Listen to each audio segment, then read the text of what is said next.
Um crime silencioso e capaz de marcar a vítima e a família dela pelo resto da vida.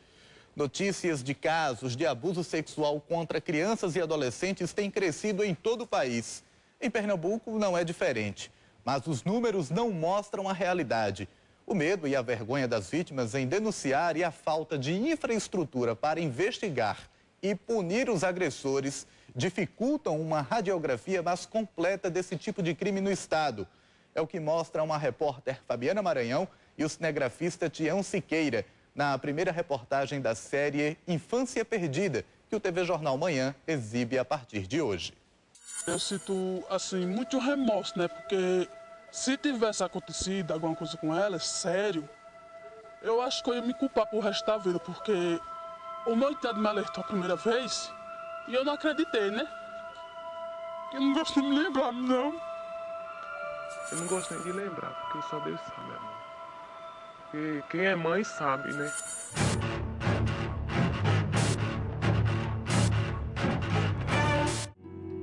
Uma lembrança difícil de esquecer, uma dor de toda uma família, um crime sem testemunhas e que nem sempre deixa marcas no corpo.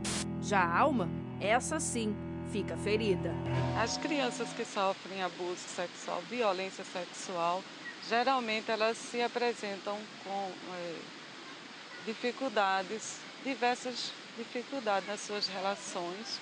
Elas podem se apresentar agressivas ou elas se isolam do convívio com as pessoas, apresentam comportamento de medo. Como ginecologista, quando eu dou atendimento a uma paciente vítima de abuso sexual, eu como cidadã me sinto abusada. A palavra certa é essa. A sociedade toda é abusada.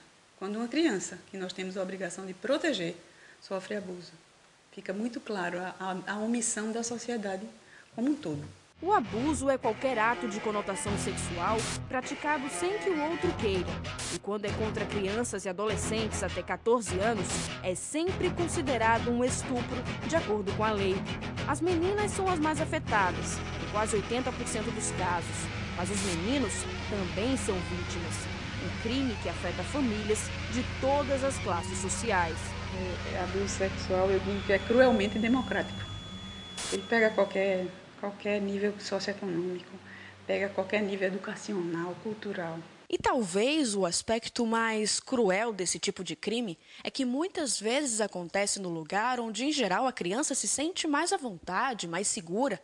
O lar. E o agressor, em até 35% dos casos, é justamente aquele que deveria proteger essa criança.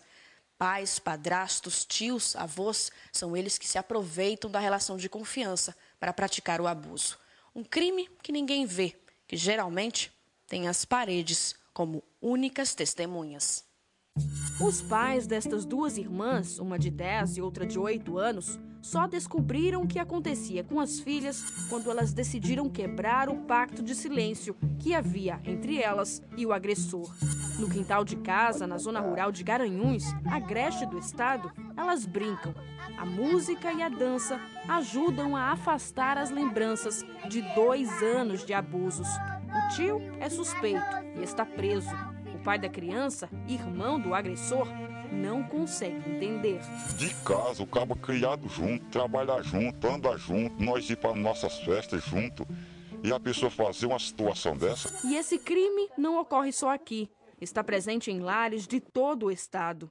Há 5 anos, o Conselho Regional de Medicina percorre municípios pernambucanos para detectar problemas na rede pública de saúde e acaba se deparando com casos de violência sexual doméstica.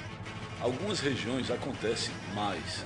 Mata Sul, uma parte importante do sertão, aquela região que fica perto de Mirandiba, Cabrobó. Eu diria, generalizando para o estado todo, que nós temos bastante difundida essa questão do abuso sexual.